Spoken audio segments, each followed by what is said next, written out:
Lucknow super giants संघानं हैदराबाद विरुद्ध विस्फोटक बॅटिंग करत 5 विकेट्सनं विजय मिळवला।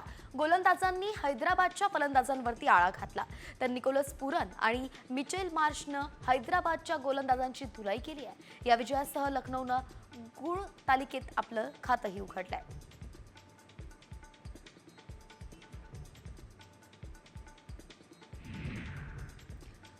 हैदराबादनं लखनौ समोर 191 धावांचं लक्ष ठेवलं होतं आणि या लक्ष्याचा पाठलाग लखनौनं 16 षटकांत 5 विकेट्स गमावत 193 धावा करून सहज पूर्ण केलाय।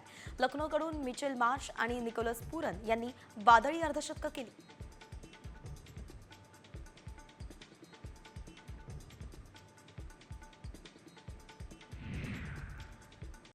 कॉमस्कोर नुसार आता isakal.com आहे देशातील नंबर 1 ची मराठी न्यूज वेबसाईट। प्रत्येक अपडेटसाठी isakal.com ला नक्की भेट द्या। शार्दुल ठाकूरनं सनरायझर्स हैदराबाद विरुद्ध सामन्यात भेदक गोलंदाजी केली आणि फलंदाजांच्या धावांवरती चांगलाच ब्रेक लावला। IPL 2025च्या सुरुवातीलाच पर्पल कॅप नावे करणाऱ्या 4 ओव्हरमध्ये 34 रन्स देत 4 विकेट्सही घेतल्या।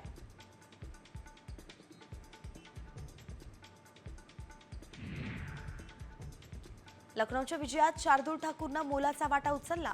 दिल्ली कॅपिटल्स विरुद्धही झालेल्या पहिल्या सामन्यात लखनौकडून शार्दुलनं कमालीची गोलंदाजी केली होती। त्यानंतर आता त्यानं तगडी फलंदाजी असलेल्या सनरायझर्स हैदराबाद विरुद्ध शानदार गोलंदाजी केली।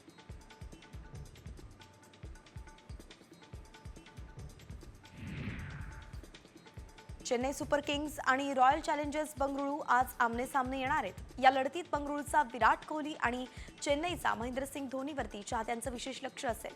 चेन्नईनं 5 वेळा IPLचं जेतेपद पटकावलंय, तर दुसरीकडे बंगळुरूची कोरी पाटीच आहे।